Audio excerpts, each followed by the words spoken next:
Hello, everyone. Michael Ware with the Iowa Firearms Coalition. We have Naren Brown with us from the Well-Armed Progressive, and we're going to talk about the nature of freedom and what it really means. It's a subject that we need to tackle, so that's what we're going to do today. Naren, you want to begin?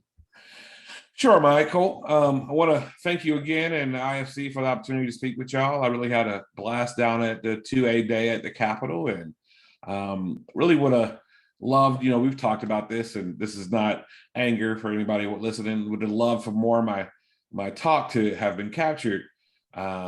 So I reached out to Michael and said, I'm not mad at the part that you put in there because I believe in that. But I just thought my speech had so much more to it about this idea of freedom. And as a fellow defender of freedom, I think a key element of that is the right to bear arms, right? The right to keep and bear arms. But I think it's broader than that. It's a broader topic than that. Freedom for me and for the well-armed progressives means your freedom to associate. It means your freedom to pray or not to pray as you see fit. It means, your freedom to have your freedom to have a private conversation with your medical providers, right? I find it ironic in our world today how the vitriol that we experienced with the vaccine, right? And how many folks, rightfully so, right? Many folks, rightfully so, said, my body, my choice, I'm not getting the jab, right? I agree with them. It's their body and it's their choice, and they don't have to get the jab. I just take it further than that and say it's her body, her choice.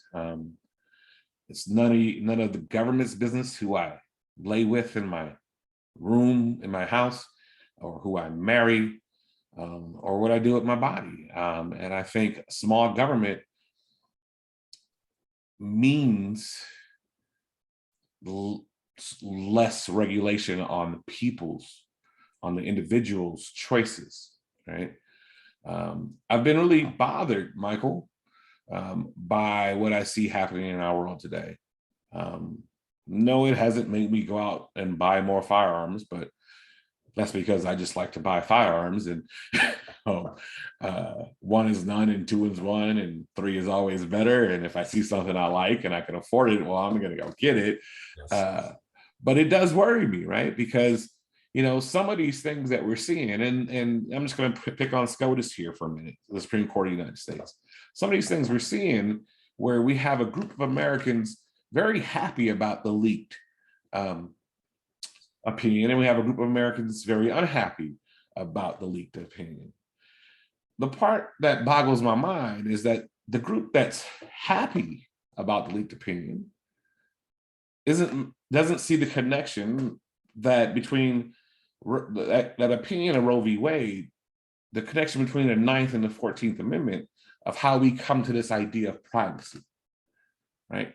That's how we get this idea of a right to privacy. That's how HIPAA comes to be. That's how FERPA comes to be. It all kind of grows out of this idea of the right to privacy. It's like no one needs to know how many guns I have in my house or how much ammo I have in my house. And it's nobody's business but mine and those that live in my house, right? And because those who live in my house are still our children and live off of my dime, it's really none of their business either, right? So I don't know, it's this idea of freedom that I think we're missing as, I don't know, maybe this is too big to say, but we're missing as a people, right? This ability to let folks live and let folks be. Well, I think there's a flawed idea of what freedom is and isn't. When we talk about the word freedom, a lot of people, for example, let me throw this out there, and this is a gross generalization, mind you, and some of my buddies that fall in this category are going to be really butthurt when they hear this, okay? But I've got big L libertarian friends who believe that freedom is the ability to, as we spoke before, act autonomously. And basically, I can do whatever I want to do. And they don't understand that that's okay if you live in the middle of a desert all by yourself and you never see or interact with other people. But undoubtedly, something that you do is going to encroach on something that somebody else doesn't prefer. And if they act autonomously and this person acts autonomously, they're going to eventually be in conflict. And now what do you do? So that's a kind of an odd concept to really embrace, because if those guys actually got what they want, they'd have a moat and a 12-foot high fence and razor wire all around it to protect themselves and never venture outside of it because they couldn't, right? In theory. And so I tell them something like, there is no freedom without law. And you can see, I mean, you can watch the gear stop and then grind and then smoke start to fly out there, like, what, you know? And you're like, dude, serious, there is no freedom without law. And what I'm saying is an underpinning, not that we need lots of laws. I'm not saying that. I'm saying there's an underpinning so that I can walk up to you, Naren, whether I know you or not. I can walk up to you on the street and there's an expectation, if you will, or an idea of how a reasonable interaction is going to go. And laws, or lawfulness, maybe is a better way to put it, presuppose that. And it makes our interactions arguably much better. And it lays a foundation for them to begin well. And when there's lawlessness, or the idea of freedom without consequence, freedom from consequence, man, we've got lots of trouble. And so I think that that's a lot of what's going on in this country. And other places are like, freedom, rah, rah, rah. And I said, and I will say, what does that mean to you? And often I hear a very flawed response, and it circles around freedom from responsibility, freedom from consequence. I am not bound any longer to the consequence for the choice that I made. And I'm like, man, that's not freedom. That's just behaving stupidly. You know, I don't find a whole lot wrong with that statement, because I think actions have consequences, right?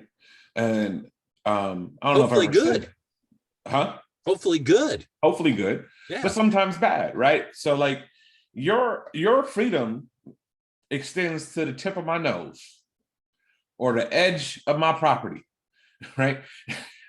You know, I'm going to say this, and I'm going to say it with a straight face. I don't care if you want to burn a cross. You can burn it on your property all you want. Don't bring that shit on mine, right? Do you, boo? Matter of fact, thank you for the information. You know, when we talk about, for me, I don't know if I ever shared this with you, but for me, the Constitution is probably the closest thing that I have to a Bible. The Constitution is what I look at for like that common set of rules, right? This is the playbook that we all will play by. This is the floor. This is the price guarantee on your farm crops, right? Okay. My experience in 48 years of life in this country is that playbook, that rule book, isn't applied equally to all. That rule book is applied differently based on how much money you have, based on the color of your skin, based on your gender, right? And I'm being specific with that, your gender, right? Because, you know, we're quick to legislate women, really quick to legislate women or their bodies, but we're not going to legislate men, right? Or their bodies. I find it almost, you know, I find it kind of hypocritical how there are folks out here, you're not one of them, Mike. Michael, we have plenty of conversations where I know that's not you. I find it hypocritical where there's folks out here who will fly that Gadsden flag, right? Right? Don't tread on me. Will constantly call for the oppression of others. Don't want government to tread on them. Keep your boot off my neck, but go ahead, put it on them others, right? And I look at these folks and I'm like, well, we can't really be friends. That type of hypocrisy I can't stand, right?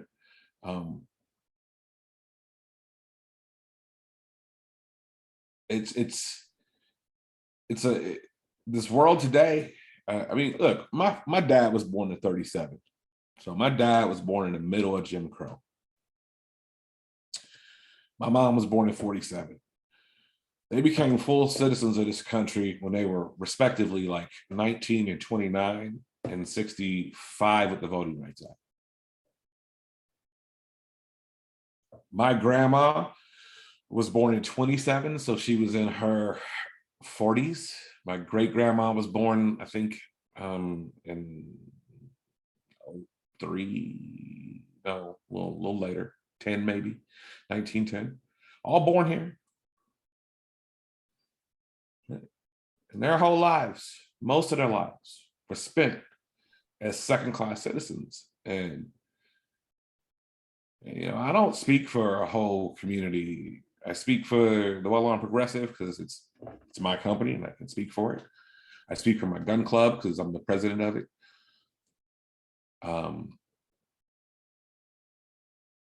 We're armed because we live in a world where there are folks sometimes that it feels like are actively hunting us. And that weight is tiring. I'm trying to remember the Malcolm X quote. I'll come back to it, but that weight is tiring. And I'm not gonna ask that question, and I don't want to talk about Buffalo. It really hurt my heart. Matter of fact, it kept me in the house for about a day. What happened in Buffalo? Not a long time. I live in Northeast Iowa. There's not a, but it kept me in the house for about a day. It's just like all the folks that I heard in my day-to-day talk about George Floyd as like, well, he should have complied. I'm like, at what point in time is he not complying? Like, at what point in time is enough, right? At what point in time is being handcuffed on your stomach with your hands behind your back not enough compliance, right?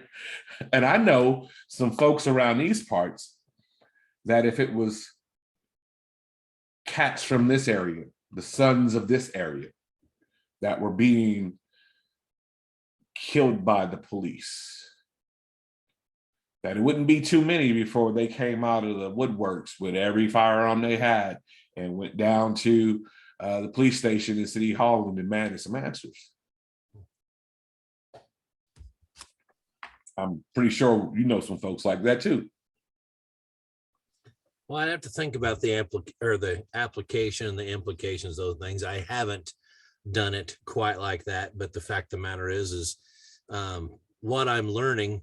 And I don't know if this is a situation where a person like me apologizes or whether we just try and take stock of the fact that we didn't know something that we wish we had before now.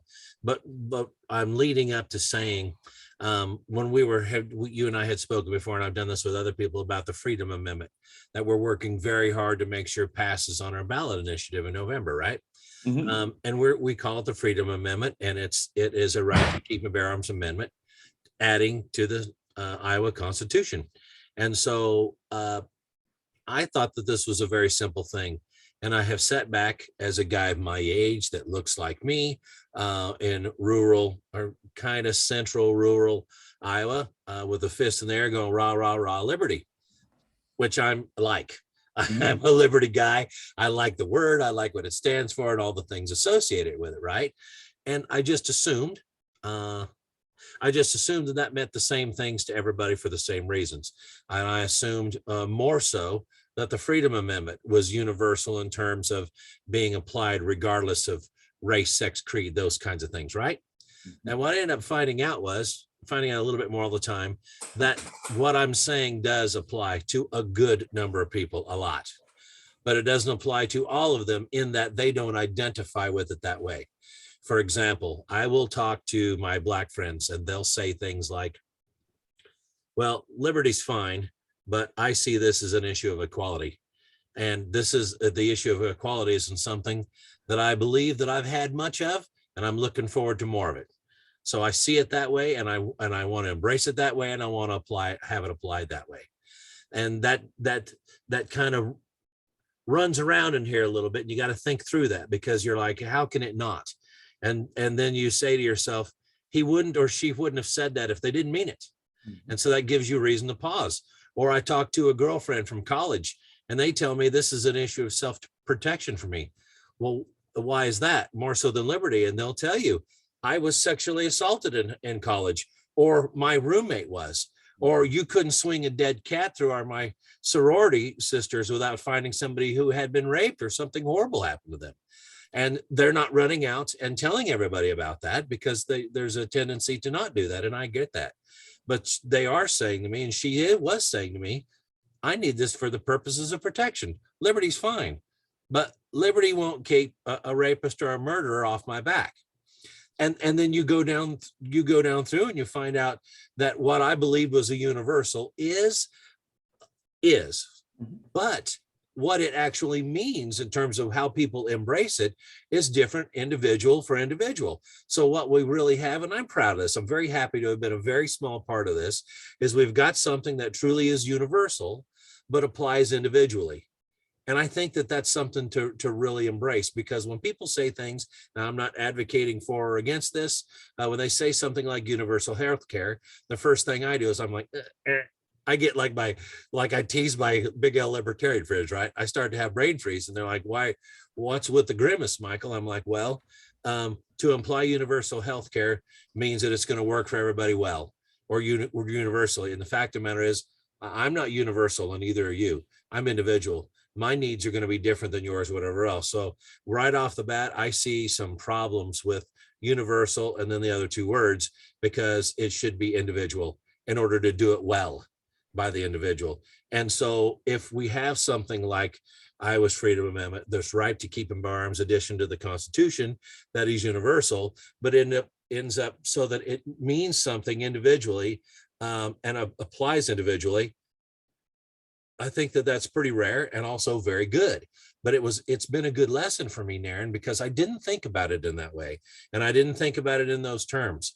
And I wished I would have come to this conclusion or some of these thoughts earlier. Does that make any sense? It does. And what you, okay, so I'm a geek. Bit of a nerd too. What you just described to me sounded like intersectionality. Now there's folks that might stop the recording right there. Right? But it sounded a whole like intersectionality. Yeah. It's about the Freedom Amendment. The Freedom Amendment is about freedom. It's also about my ability to defend myself. It's also about experiencing some form of equality in this country. My concern, right, and I've shared this with you, with the members of my gun club, or with the Roll Off Progressive Gun Club, as long as the state is issuing a permit to carry, I'm gonna recommend that they get one, because the members of the Law and Progressive all kind of have tens, mostly have tens, right? Permanent year-round tens. And my interactions with the police have not always been nice or fun.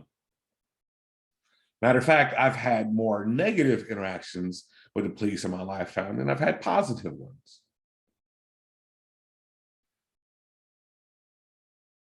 So I'm gonna keep my card, just because this is America. I mean, yeah. And I hate to say it that way, but look, in my little town, my little slice of Iowa, I don't have any problems. Right? I'm one of very few with a tan around these parts. I'm fairly well known. I think I'm fairly well liked. I don't care if I'm not. But I'm on the road a lot too.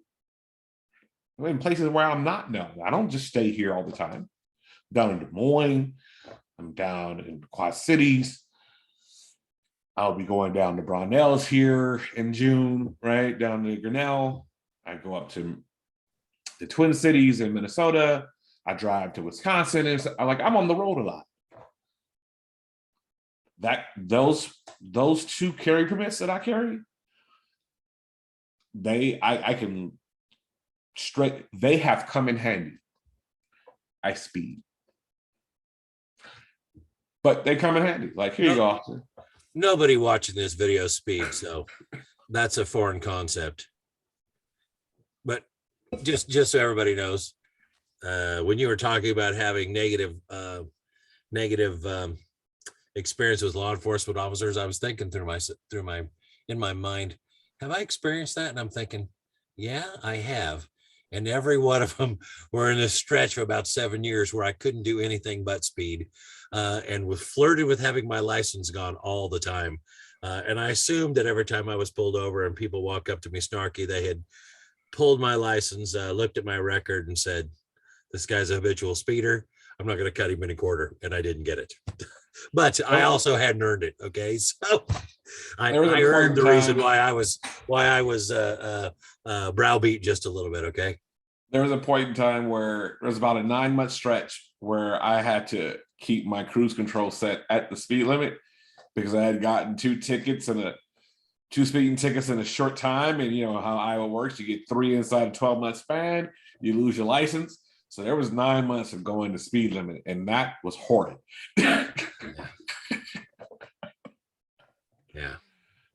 You know, you also said something about universal health care, and I think you're right on.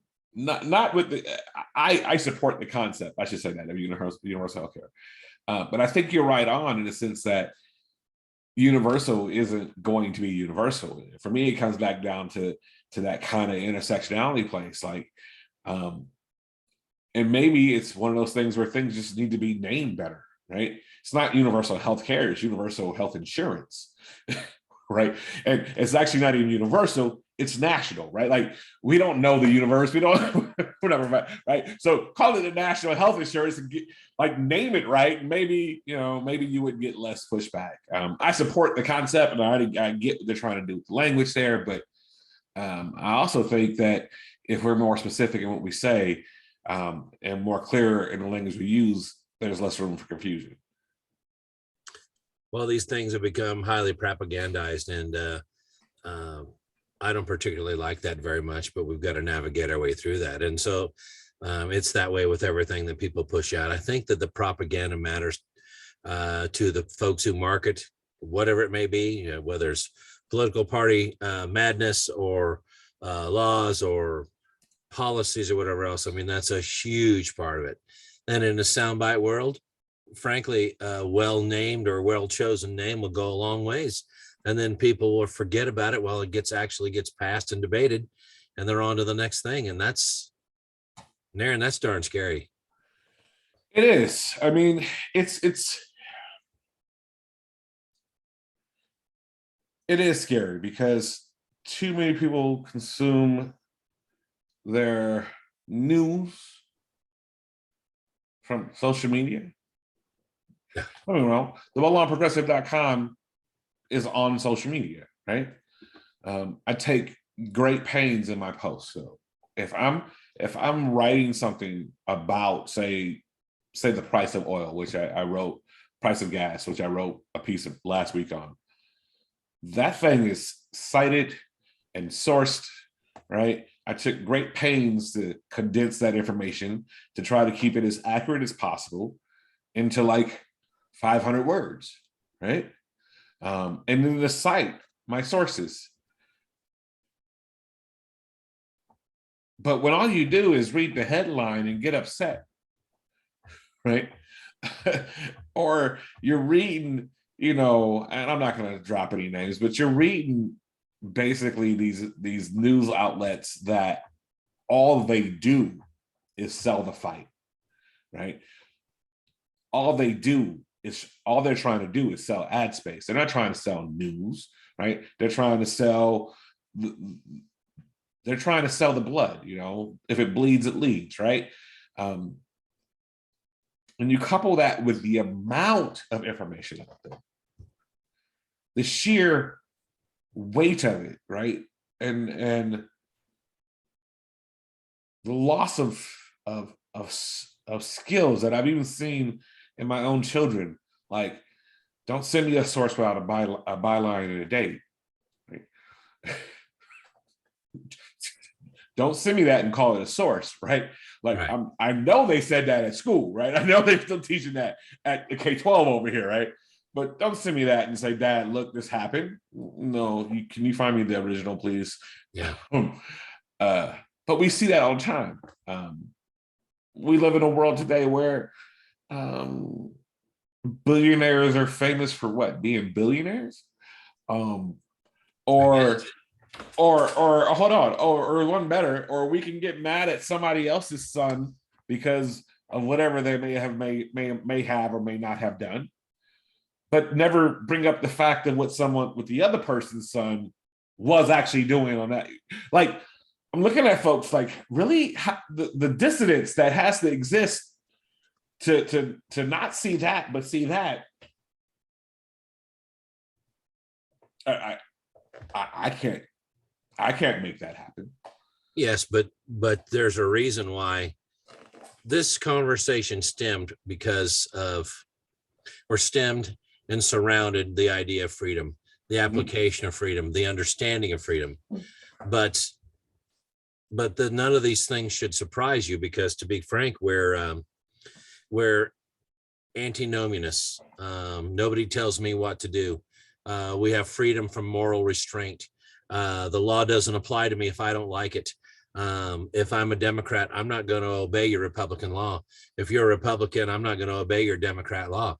And so if there's no longer a common agreement about what constitutes good and evil, and there is not very often, then you and I can't be surprised about the idea that freedom's a concept that people don't understand, or they don't understand well, or there isn't a common agreement on what freedom is and isn't. None of these things should surprise you and I, not a bit. I don't know if they surprise me, they frustrate me. And I'll just come back to the Constitution being my floor, right? You're right. We're always going to have different definitions. And the way you interpret freedom is going to be different than the way I interpret freedom. But if we really are Americans, right, and that's something that we want to claim to be, then we got to have some type of common rule book. And I'm just going to keep using the Constitution. Don't get me wrong. I am glad that the Constitution has 27 amendments. I'm very glad it has 27 amendments, right? And there could be more at some point in time. But it's a fairly decent rule book about how to treat your fellow man and get along in a society, right? And the rest of it, you can figure out. When it comes to laws, I try to obey them. The one I break regularly is speed, probably. Actually, I know, not probably. It's my thing. I like to speed. But that concept about I'm not going to obey this rule if it was written by a Democrat, or I'm not going to obey this rule if I was written by a Republican. For me, I don't want to obey rules that aren't applied equally. If they're not applied equally according to the common playbook, right, then why should I be adherent to it? And what I see in my life and in this world is that if you have money, the rules don't apply to you. If you're white, there's a different set of rules. We talked about that in our first video. Now, combine that with having money and being white, and you can do damn near anything you want, right? You should define what constitutes having money, because I don't think I'm there yet. I definitely don't. For me, having money means I don't have to go over to work tomorrow. My money makes money for me. Yeah, for me, having money means that for me, having money means that my stocks, though they have not been materialized, aren't taxed, but I can borrow at an interest rate that's so low against my unrealized gain that I could buy Twitter, right? That's money. But you can borrow against something that you don't have. I don't really get it, but it don't work that way for us, right? It don't work that way for us. You don't have it, so you can't be taxed on it, but yet you can borrow against it. I get how it, I understand the law. I just think it's one of those things that only works if you're a billionaire or a multimillionaire, right? It doesn't work for your average Joe Blow. I go to the bank without, and I have decent credit. I go to the bank and I want a personal loan. They're going to ask for some form of collateral, probably real property.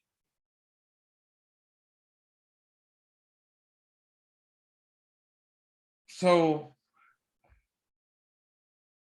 yeah, this whole, I mean, you're right. We're never going to have a common definition of freedom. I don't think a society of 300 million plus people will come to a common definition of that word. I do think that a society of 300 million plus could come to an agreement on what are the rules of our society. What is the bare minimum? At least I would hope. Well, the answer is yes, but I would like to believe that the answer is yes, but there's a lot of people who are going to have a lot of problems over some very small things. And they'll run the other direction pretty quickly. And then, I don't know, like I say, I don't see that it gets better in our culture, in this society, when we're denying the cultural story that we inhabit, or at least the best parts of it, routinely. That's a big problem. You know, I mean, there are some things that this country's done exceedingly well. Oh, yeah. There's some things that this country's done poorly, and there are some things that this country's done poorly that we've improved.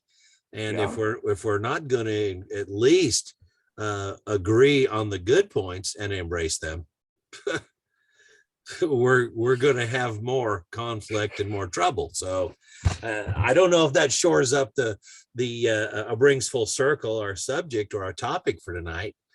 But I got to tell you, Naren, I mean, I'm glad that we're having the conversation, and I enjoy talking with you a lot. I mean, in full disclosure for everybody out there listening, this is not the only conversation that Naren and I have. I mean, and if you've seen some of the other video, I think there's one that's published. I know that there's at least one. I think it's safe to say that we're old salts a little bit. You know, we visit more than just once or twice a year, and maybe that comes through the video. But I don't know. I've got a real problem with how some of these things are going. But again, man, I am very glad about things like the Freedom Amendment. I'm glad that there's an opportunity for voters to say yes to this. And while I would really be disappointed if they said no, that's still their choice. And I'm not going to remove that. And I don't want to see that removed. I want them to truly look into the heart of the matter and understand it. And I would love for them to embrace it. And if they can't or won't or want to talk more about it, I think that they should reach out to people like you and I so we can visit about it. I would agree. And I think you know where I'm standing on that. You know, I'm going to vote for it. And I recommend, I don't tell members of my gun club or what to do, but I recommend that they also vote for it. But in that same breath, I'm like, keep your permit to carry. And there's reasons. We've talked about those reasons where that permit to carry comes in outside of the fact of being Black in America, just like being around a school. We've talked about this, right, with the permit and what it does there. And thank you for hipping me to that. And the Freedom Amendment is an important ballot initiative. And I hope it passes, because the work y'all have done, Iowa Firearms have done there is Herculean. For me, the question is, what's next? I'm pretty sure it's going to pass. I mean, this state, in Iowa, I'm pretty sure it's got, I would put money on it passing, right? But then what's next? Whose freedom are we going to guarantee next, right? Because for me, it doesn't end there, right? And I get that there are philosophical or religious arguments at play here. But for me, when we talk about freedom, we're talking about rights, right? And my right to privacy, my right to unlawful search and seizures is the same as your right to privacy and your right to unlawful search and seizures, right? My right to pray or not to pray is the same as your right to pray or not. Like, we're talking about rights, and rights aren't a zero-sum game. Rights aren't a thing that because I get some, you lose some. Right? That's not the way that works. That's not the way the rights work, right? And America has done great things. It's done horrible things. it's done things in between. At one point in time, this country cultivated the world's greatest economy, the greatest artists, the greatest innovators, right? At one point in time, we espoused to be intelligent, we respected it. Today, we're fearful of teaching the bad parts of our history. And I'm like, well, if you don't teach the bad parts of your history, you end up repeating them in some form or fashion, right? Do you ever read books on the nature of ethics and delve into anything like that just for fun? I haven't in a while. In undergrad, I went to college. In undergrad, I read a lot of ethics books, but I haven't read any in a while. And then for a while there, I really got big into like logic books, but that started giving me headaches and sometimes nightmares. So I left them alone. There's a writer, I believe he's still alive, Alasdair MacIntyre. He lives in Glasgow. I still think he's at university there teaching. He's got to be 80s, maybe 90s.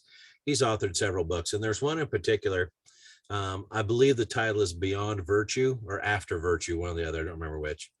But basically I can't remember, it's in the foreword or the first chapter, he leads with this description of this society where the political class, the consumers, the citizens, everybody gets together and says, the reason that we've got a whole bunch of problems in our society and our culture is because of science.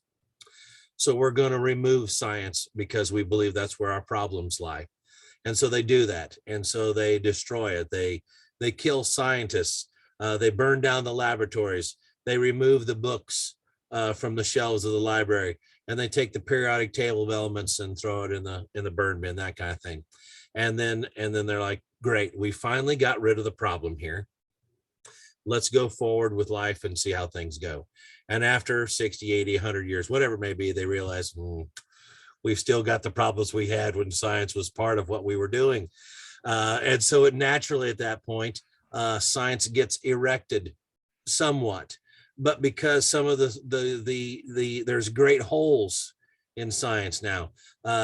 The periodic table of elements only has like 35 elements because that's all they could find, and so they erect what they can, and they do. It's serious. This is a description by this author, and they erect what they can out of the ashes, and they resurrect what they can from what they can find, even though they don't really understand it. They try and do as best they can. They're like, well, this is science, and they rah, get out there and beat somebody, and they move forward. And you can imagine what that looks like. So they're doing science, they're relying on science, and they're doing what they can with it in the ways that they can, because it's not properly formed and there's no true foundation for it, but they import it and they, okay, here's what we got, let's work with it, right? Then he breaks the line off, something along the lines, I put across to you today that this is what's happened with ethics in Western culture, and it happened over 500 years ago. And it was really profound. And when I read that, I'm like, this is a book that I'm going to really like, or I'm probably going to really dislike, because I don't really know where you go from here, Mm-hmm. And it ended up being very hard to read. It's not a low level book, and there are concepts that are very deep, and he walks through and he extrapolates and cites all these examples which make his case, and he does a really, really good job of it. And it's been something that I've thought about a lot and referred to a lot, because I think that he may be right. I think that we abandoned ethics a long time ago and kind of re-imported it as best we could. And because there are holes in it, and because there are gaps in it, even though we practice it as if it's a thing, it's got some real problems, because we're not doing it right or doing it well. And I think that that's a parallel to the idea of freedom and us not doing it right and not doing it well. It's there, and we know that it's fundamentally correct, but are we applying it correctly? Is it working for you, Naren, the way that it had ought to in its total ideal? No. Is it working for me the way it had ought to in its total ideal? No. And so if it's right and it's virtuous and it's universal, there shouldn't be this much problem, right? but there Yeah, is. I want to read the book. So when we're done with this, please send me the name of the book so I can read Okay. it. And one of the biggest problems I think that we have with this idea of freedom is that my freedom to do me within a certain confine, right? And I'm admitting to the confine, right? I'm admitting to the Constitution being the limits on my freedom, right? My ability to do me within that confine shouldn't be impacted because you don't like the way I do me, right? And I think that's the place where we mess up as a society, or where this idea of freedom gets really corrupted, because it's like, it's more than just the person who wants freedom from repercussions for their actions. It's another person that wants to police that other person's freedom because they don't agree with those actions, even if those actions weren't illegal, right? After virtue. All right, Yeah, go check that's it it. out. Yeah. Alice Dare McIntyre. Thank you. Yes. And I think that's where we run into it, right? Like, and I'll go back to the folks like I was talking about the Gadsden flag. All right, great, bro. Do you? Yeah, I'm with you. The concept's right there, right? Don't tread on me. The words are right there. 3 words. 4 words. Don't tread on me. I had to count. But then that means don't use mechanisms to tread on others just because you disagree with how they exercise their freedom. Now, if they were exercising their freedom to hurt people, I'll come help you tread on them, right? Let's put them where we got a place for them. Let's put them in jail. But because you disagree, that's where that statement, your freedom extends to the tip of my nose. Yeah. Right? To the edge of my property. I don't really care if you disagree with me. Well, we're being presumptuous about all this stuff. True that. We're talking So, like we know we have the world's answers, and we don't. Well, not only that, but the Gadsden flag is a great example. There was a kid locally in the community that was running around that had the the Dixie flag or Confederate flag or whatever on the hood of his pickup, and he was pretty proud of that. And so I didn't say much about it. I talked with my daughter about it. She's old enough to be read into some of those concepts and visit a little bit. And she didn't have a lot to say because I think that it kind of bothered her a little bit, and she gets it quiet. She's only 12, so there's only so far you can go, right? And so I ran into that kid at the gas station. Said, "What's the scoop of the flag?" And he rattled off this silly stuff that you'd figure you'd hear. And he's like, "Well, what do you think it means?" And I said, "Well, if you're telling me that you're proud of the 2nd Virginia battle flag, and what it represents for, against the war, northern aggression, or whatever else, and you want to make that case," I said, I would respect that, and I said, I'd probably even defend you. But I said, if you're running around with a Dixie flag because this is a statement about race, and you believe that, then I said, I think I'm entitled to call you not only ignorant but silly. And I said, I think that it's a matter of time before somebody cleans your clock. That's what I think. And so you can imagine where it went from there. It devolved.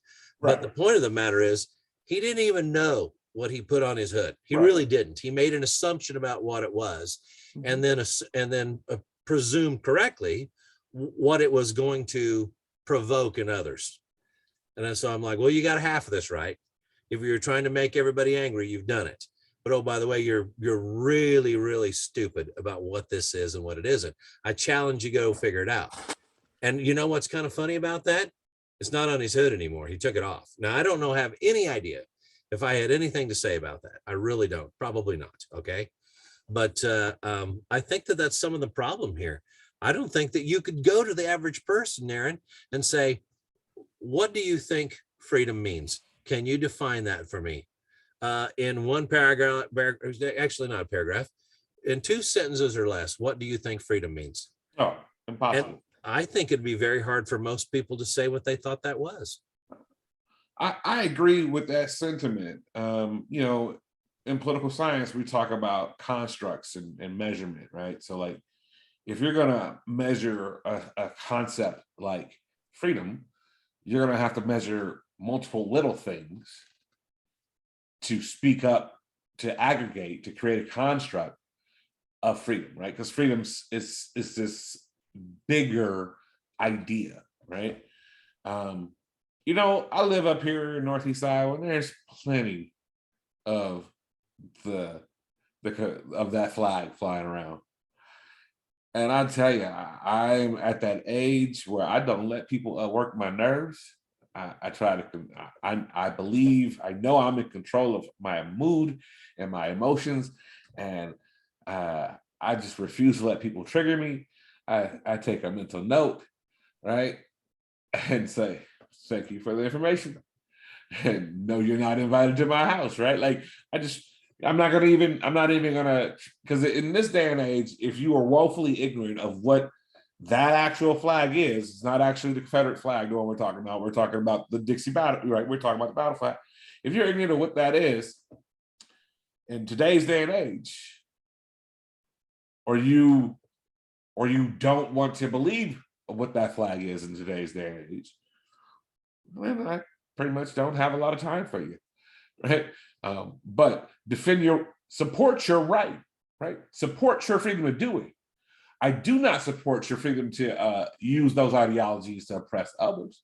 But if you want to fly that flag, that is your right, bro. Go right ahead. Do you? Right?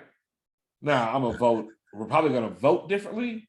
And I'm probably gonna defend folks that you might try to attack if you're that type of one of those cats, right? But that's your property, that's your car, that's your house. And unless you're trying to hit me with that damn car, you haven't reached the tip of my nose yet, right? Like, so, yeah,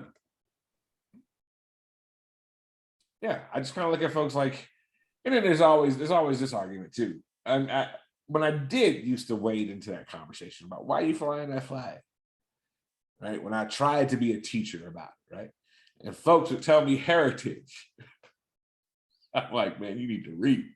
Bro, you need to read, or you need to stop letting people corrupt your heritage, right? Because if you read the articles of secession, right? Every one of the states that tried to secede from the Union mentioned the right to own humans as one of the reasons to secede. So, but I'm gonna give you that one. I'll give folks that one. But if you say heritage, and you're not stopping folks from using your flag, your heritage, to take pictures in Klans robes and do mean things to people that don't look like you, right? Evil things to people that don't look like you, then I'm gonna assume your heritage is fucked up. And I don't want nothing to do with it either. Right? So it's one of those things where I just, at this age, I'm like, ain't that cute? And I keep it moving.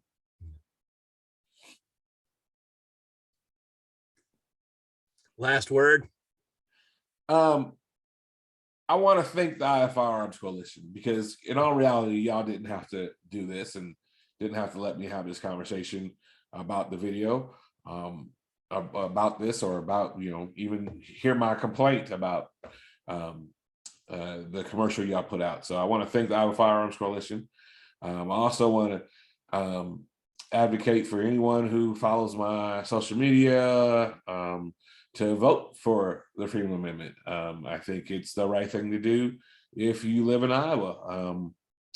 I want to thank you, Michael. As always, these are great conversations. They're weird when we record them, but I have a lot of fun talking to you, and it's always something that makes, conversation with you always makes me go back and think a little bit. So I want to thank you for the time today and this opportunity.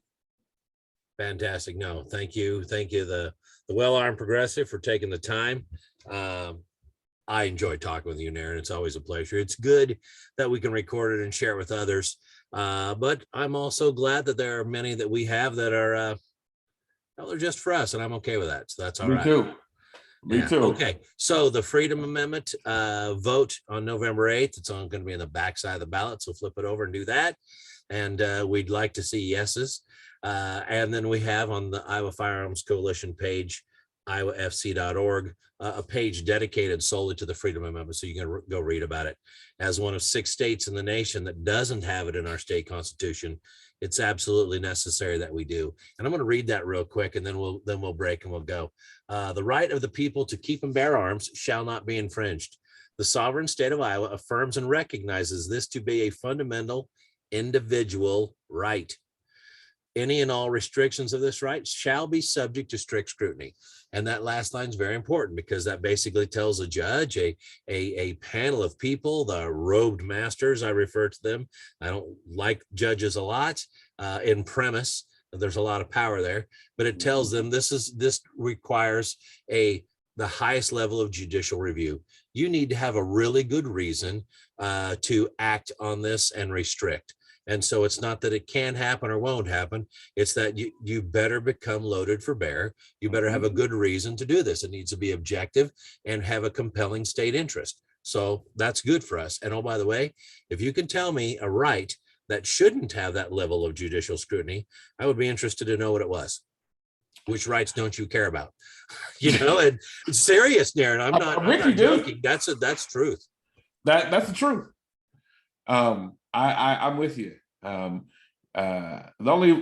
only I can think of a few amendments, but the one I want to see next in the Constitution, in the United States Constitution, is this right to privacy, and our technologically advanced and world, and you know what I do for a living in the daytime. It's not hard to find out a lot of information about people with the computers, and so protect our data and protect our rights to privacy. And for me, that extends to a lot of things, right? That's going to extend to the conversation with my doctors and whatever. But yeah, vote yes. I think the strict scrutiny is the right level of judicial of the judicial test when it comes to the right to bear arms, and I think that more states need to adopt that type of language, right? As we're one of the 6 without, so hopefully we'll be a trendsetter for the other 5, right? Agreed. All right, thank you, everyone. I appreciate it. Take care. You too. I'm gonna stop the recording now.